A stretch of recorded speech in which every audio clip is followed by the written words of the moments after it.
Today we are going to start the chapter Poverty. Introduction.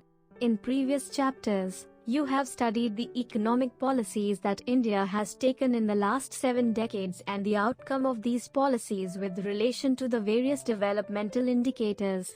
Providing minimum basic needs to the people and reduction of poverty have been the major aims of independent India.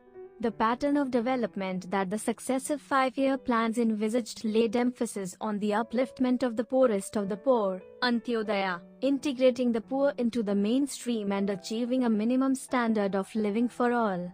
While addressing the Constituent Assembly in 1947, Jawaharlal Nehru had said, "This achievement, independence, is but a step, an opening of opportunity, to the great triumphs and achievements that await us. The ending of poverty and ignorance and disease and inequality of opportunity." However, we need to know where we stand today. Poverty is not only a challenge for India, as more than 1/5 of the world's poor live in India alone, but also for the world, where about 300 million people are not able to meet their basic needs. Poverty has many faces, which have been changing from place to place and across time, and has been described in many ways. Most often, poverty is a situation that people want to escape. So, poverty is a call to action, for the poor and the wealthy alike, a call to change the world so that many more may have enough to eat, adequate shelter, access to education and health, protection from violence, and a voice in what happens in their communities. To know what helps to reduce poverty, what works and what does not, what changes over time, poverty has to be defined, measured and studied, and even experienced. As poverty has many dimensions, it has to be looked at through a variety of indicators, levels of income and consumption, social indicators, and indicators of vulnerability to risks and of socio-political access. Who are the poor? You would have noticed that in all localities and neighborhoods, both in rural and urban areas, there are some of us who are poor and some who are rich. Read the story of Anu and Sudha. Their lives are examples of the two extremes. There are also people who belong to the many stages in between. Pushcart vendors, street cobblers, women who string flowers, rag pickers, vendors and beggars are some examples of poor and vulnerable groups in urban areas. The poor people possess few assets and reside in kutcha hutments with walls made of baked mud and roofs made of grass, thatch, bamboo and wood. The poorest of them do not even have such dwellings. In rural areas, many of them are landless. Even if some of them possess land, it is only dry or wasteland. Many do not get to have even 2 meals a day. Starvation and hunger are the key features of the poorest households. The poor lack basic literacy and skills and hence have very limited economic opportunities. Poor people also face unstable employment. Malnutrition is alarmingly high among the poor. Ill health, disability or serious illness makes them physically weak. They borrow from money lenders, who charge high rates of interest that lead them into chronic indebtedness. The poor are highly vulnerable. They are not able to negotiate their legal wages from employers and are exploited. Most poor households have no access to electricity. Their primary cooking fuel is firewood and cow dung cake. A large section of poor people do not even have access to safe drinking water.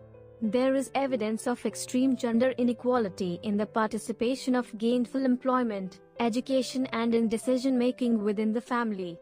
Poor women receive less care on their way to motherhood. Their children are less likely to survive or be born healthy. Economists identify the poor on the basis of their occupation and ownership of assets. They state that the rural poor work mainly as landless agricultural laborers, cultivators with very small land holdings, or landless laborers, who are engaged in a variety of non-agricultural jobs and tenant cultivators with small land holdings. The urban poor are largely the overflow of the rural poor who had migrated to urban areas in search of alternative employment and livelihood, laborers who do a variety of casual jobs and the self-employed who sell a variety of things on roadsides and are engaged in various activities. How are poor people identified? If India is to solve the problem of poverty, it has to find viable and sustainable strategies to address the causes of poverty and design schemes to help the poor out of their situation. However, for these schemes to be implemented, the government needs to be able to identify who the poor are. For this, there is need to develop a scale to measure poverty, and the factors that make up the criteria for this measurement or mechanism need to be carefully chosen. In pre-independent India, Dadabhai Naoroji was the first to discuss the concept of a poverty line. He used the menu for a prisoner and used appropriate prevailing prices to arrive at what may be called jail cost of living. However, only adults stay in jail, whereas, in an actual society, there are children too. He, therefore, appropriately adjusted this cost of living to arrive at the poverty line. For this adjustment, he assumed that 1/3 population consisted of children and half of them consumed very little while the other half consumed half of the adult diet. This is how he arrived at the factor of 3/4, 1/6 nil, plus 1/6 half, plus 2/3 full, equals 3/4 full. The weighted average of consumption of the three segments gives the average poverty line, which comes out to be 3/4 of the adult jail cost of living. In post-independent India, there have been several attempts to work out a mechanism to identify the number of poor in the country. For instance, in 1962, the Planning Commission, now called as Niti Aayog, formed a study group. In 1979, another body called the Task Force on Projections of Minimum Needs and Effective Consumption Demand was formed. In 1989 and 2005, expert groups were constituted for the same purpose. Besides the Planning Commission, many individual economists have also attempted to develop such a mechanism. For the purpose of defining poverty, we divide people into two categories, the poor and the non-poor, and the poverty line separates the two. However, there are many kinds of poor: the absolutely poor, the very poor, and the poor. Similarly, there are various kinds of non-poor: the middle class, the upper middle class, the rich, the very rich, and the absolutely rich. Think of this as a line or continuum from the very poor to the absolutely rich, with the poverty line dividing the poor from the non-poor. Categorizing poverty. There are many ways to categorize poverty. In one such way, people who are always poor and those who are usually poor but who may sometimes have a little more money, example, casual workers, are grouped together as the chronic poor. Another group are the churning poor who regularly move in and out of poverty, example, small farmers and seasonal workers, and the occasionally poor who are rich most of the time but may sometimes have a patch of bad luck. They are called the transient poor. And then, there are those who are never poor, and they are the non-poor. Chart 4.2. The poverty line. Now, let us examine how to determine the poverty line. There are many ways of measuring poverty. One way is to determine it by the monetary value, per capita expenditure, of the minimum calorie intake that was estimated at 2,400 calories for a rural person and 2,100 calories for a person in the urban area. Based on this, in 2011-12, the poverty line was defined for rural areas as consumption worth 816 rupees per person a month, and for urban areas it was 1,000 rupees. Though the government uses monthly per capita expenditure, MPCE, as proxy for income of households to identify the poor, do you think this mechanism satisfactorily identifies the poor households in our country? Economists state that a major problem with this mechanism is that it groups all the poor together and does not differentiate between the very poor and the other poor. See chart 4.2. Also, this mechanism takes into account expenditure on food and a few select items as proxy for income. Economists question its basis.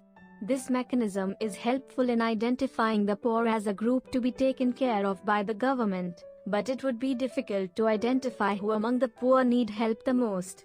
There are many factors, other than income, and assets, which are associated with poverty. For instance, the accessibility to basic education, health care, drinking water and sanitation. They need to be considered to develop poverty line.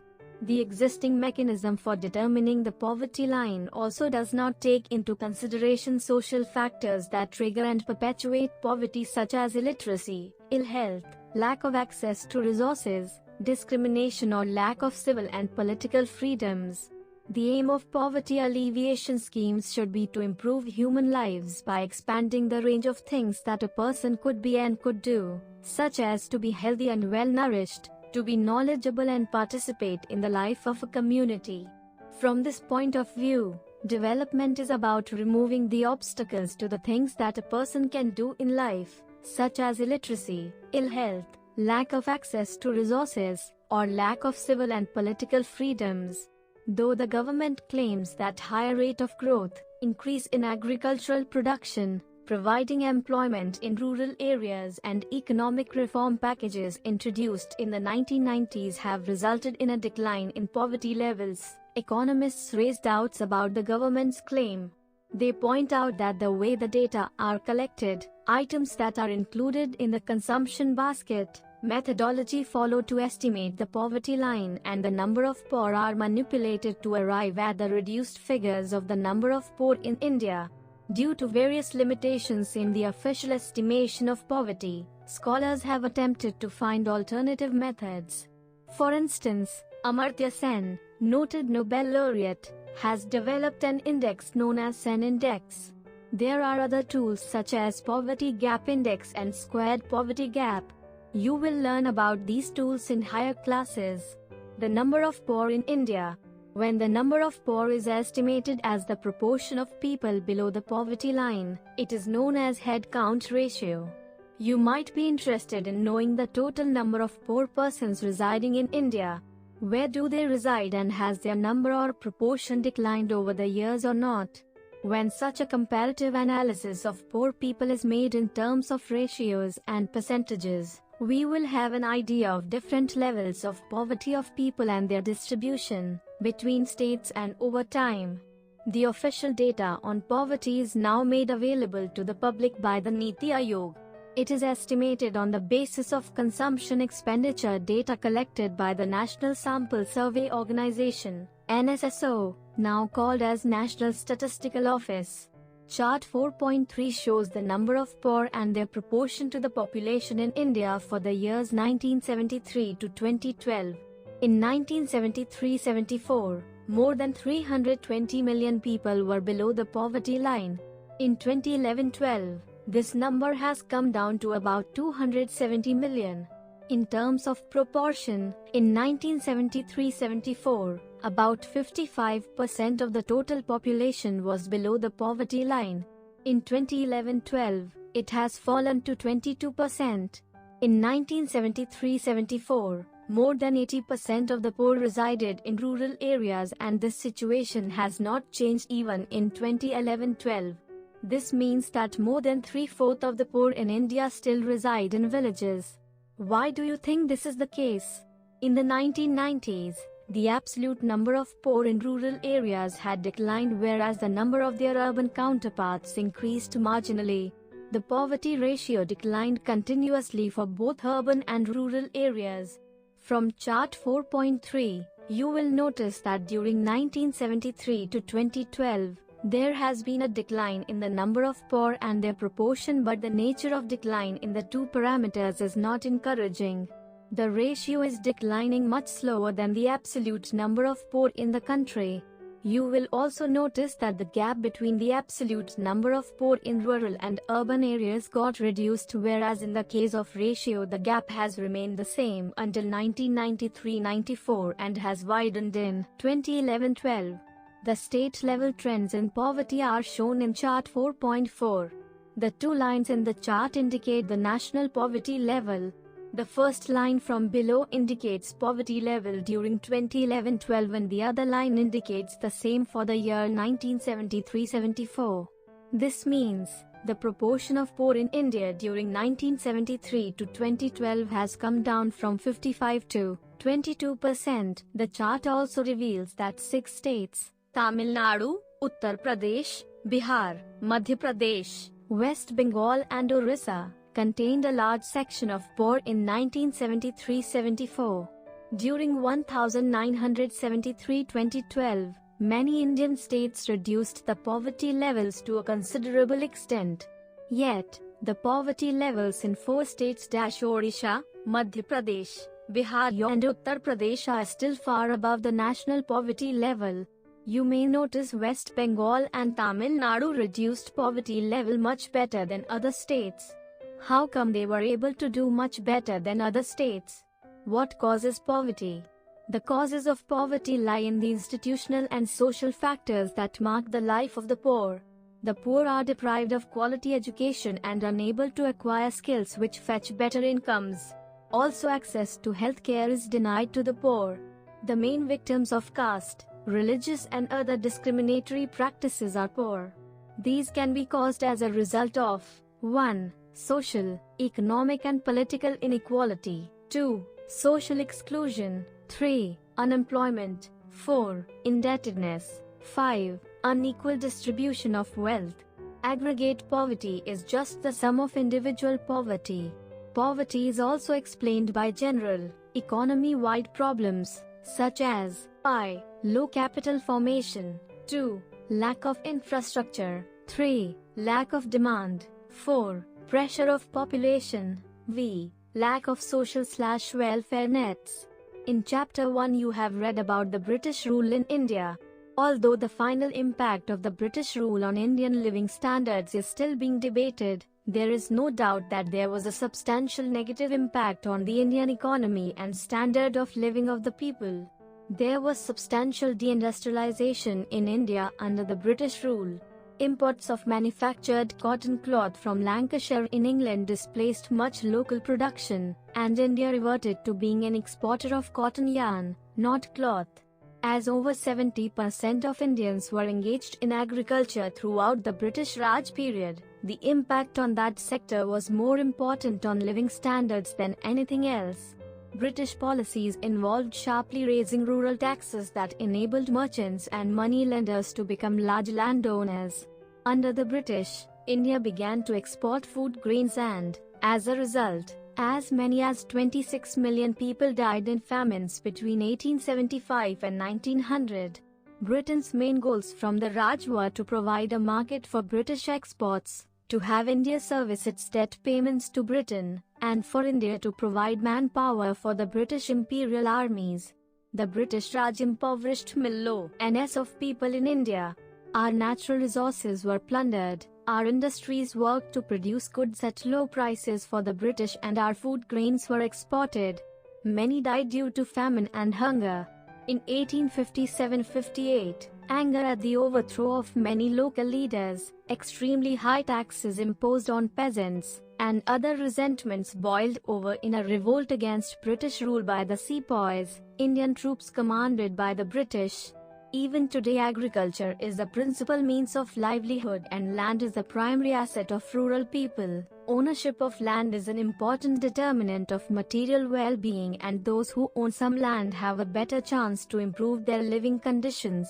Since independence, the government has attempted to redistribute land and has taken land from those who have large amounts to distribute it to those who do not have any land, but work on the land as wage laborers.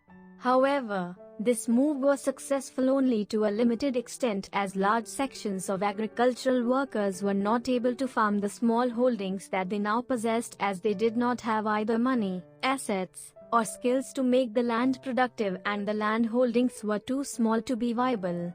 Also, most of the Indian states failed to implement land redistribution policies. A large section of the rural poor in India are the small farmers. The land that they have is, in general, less fertile and dependent on rains. Their survival depends on subsistence crops and sometimes on livestock. With the rapid growth of population and without alternative sources of employment, the per head availability of land for cultivation has steadily declined, leading to fragmentation of land holdings. The income from these small land holdings is not sufficient to meet the family's basic requirements. You must have heard about farmers committing suicide due to their inability to pay back the loans that they have taken for cultivation and other domestic needs as their crops have failed due to drought or other natural calamities. See Box 4.3. Most members of scheduled castes and scheduled tribes are not able to participate in the emerging employment opportunities in different sectors of the urban and rural economy as they do not have the necessary knowledge and skills to do so. A large section of urban poor in India are largely the overflow of the rural poor who migrate to urban areas in search of employment and a livelihood. Industrialization has not been able to absorb all these people. The urban poor are either unemployed or intermittently employed as casual laborers. Casual laborers are among the most vulnerable in society as they have no job security, no assets, limited skills, sparse opportunities and no surplus to sustain them.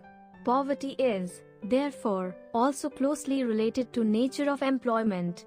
Unemployment or underemployment and the casual and intermittent nature of work in both rural and urban areas that compels indebtedness, in turn, reinforces poverty. Indebtedness is one of the significant factors causing poverty. A steep rise in the price of food grains and other essential goods, at a rate higher than the price of luxury goods, further intensifies the hardship and deprivation of lower income groups. The unequal distribution of income and assets has also led to the persistence of poverty in India. All this has created two distinct groups in society: those who possess the means of production and earn good incomes and those who have only their labor to trade for survival. Over the years, the gap between the rich and the poor in India has widened. Poverty is a multi-dimensional challenge for India that needs to be addressed on a war footing. Policies and programs towards poverty alleviation. The Indian Constitution and 5-year plan state social justice as the primary objective of the developmental strategies of the government. To quote the first 5-year plan, 1951-56, the urge to bring economic and social change under present conditions comes from the fact of poverty and inequalities in income, wealth and opportunity. The second 5-year plan, 1956-61, also pointed out that the benefits of economic development must accrue more and more to the relatively less privileged classes of society. One can find, in all policy documents, emphasis being laid on poverty alleviation and that various strategies need to be adopted by the government for the same. The government's approach to poverty reduction was of 3 dimensions. The first one is growth-oriented approach.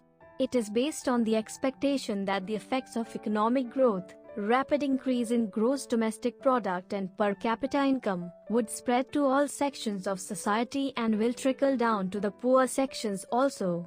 This was the major focus of planning in the 1950s and early 1960s.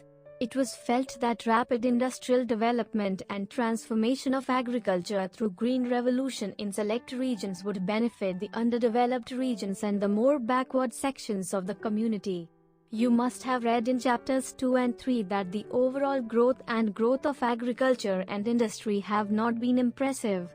Population growth has resulted in a very low growth in per capita incomes. The gap between poor and rich has actually widened. The Green Revolution exacerbated the disparities regionally and between large and small farmers. There was unwillingness and inability to redistribute land. Economists state that the benefits of economic growth have not trickled down to the poor. While looking for alternatives to specifically address the poor, policymakers started thinking that incomes and employment for the poor could be raised through the creation of additional assets and by means of work generation. This could be achieved through specific poverty alleviation programs. This second approach has been initiated from the third 5-year plan, 1961-66, and progressively enlarged since then. One of the noted programs initiated in the 1970s was Food for Work. Most poverty alleviation programs implemented are based on the perspective of the 5-year plans. Expanding self-employment programs and wage employment programs are being considered as the major ways of addressing poverty. Examples of self-employment programs implemented until 2008 were Rural Employment Generation Program (REGP), Prime Minister's Rozgar Yojana (PMRY), and Savarna Jayanti Shahri Rozgar Yojana (SAJRE). The first program aimed at creating self-employment opportunities in urban areas. The Khadi and Village Industries Commission was implementing it. Under this program, one could get financial assistance in the form of bank loans to set up small industries. The educated unemployed from low-income families in rural and urban areas could get financial help to set up any kind of enterprise that generates employment under PMRY. SAJRE mainly aimed at creating employment opportunities, both self-employment and wage employment, in urban areas. These programs now become Prime Minister's Employment Generation Program (MEP). Earlier, under self-employment programs, financial assistance was given to families or individuals. Since the 1990s, this approach has been changed. Now those who wish to benefit from these programs are encouraged to form self-help groups. Initially, they are encouraged to save some money and lend among themselves as small loans. Later, through banks, the government provides partial financial assistance to SHGs, which then decide whom the loan is to be given to for self-employment activities. Swarna Jayanti Gran Swarozgar Yojana (SGSY) is one such program. This has now been restructured as National Rural Livelihoods Mission (NRLM) and renamed as Deen Dayal Upadhyay Antyodaya Yojana. A similar program called National Urban Livelihoods Mission has also been in place for urban poor. The government has a variety of programs to generate wage employment for the poor unskilled people living in rural areas. In August 2005, the Parliament passed a new act to provide guaranteed wage employment to every rural household whose adult volunteer is to do unskilled manual work for a minimum of 100 days in a year. This act is known as Mahatma Gandhi National Rural Employment Guarantee Act (MNREGA). This scheme is now known as Deen Dayal Upadhyaya Antyodaya. Under this act, all those among the poor who are ready to work at the minimum wage can report for work in areas where this program is implemented. In 2018-19, nearly 5 crore households got employment opportunities under this law. The third approach to addressing poverty is to provide minimum basic amenities to the people. India was among the pioneers in the world to envisage that through public expenditure on social consumption needs, provision of food grains at subsidized rates, education, health, water supply and sanitation, people's living standard could be improved. Programs under this approach are expected to supplement the consumption of the poor, create employment opportunities and bring about improvements in health and education. One can trace this approach from the fifth five-year plan. Even with expanded employment opportunities, the poor will not be able to buy for themselves all the essential goods and services.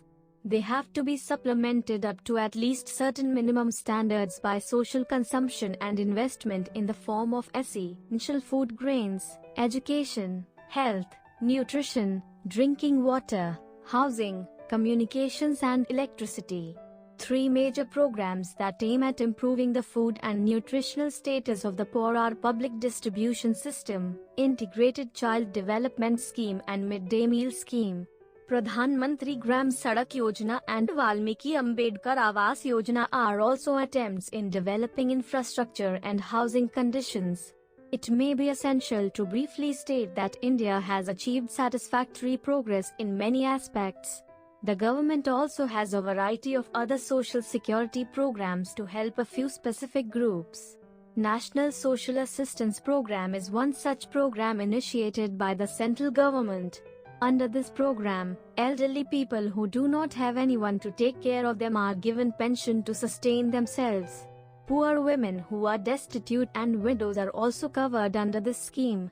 The government has also introduced a few schemes to provide health insurance to poor people. From 2014, a scheme called Pradhan Mantri Jan Dhan Yojana is available in which people in India are encouraged to open bank accounts. Besides promoting savings habit, This scheme intends to transfer all the benefits of government schemes and subsidies to account holders directly.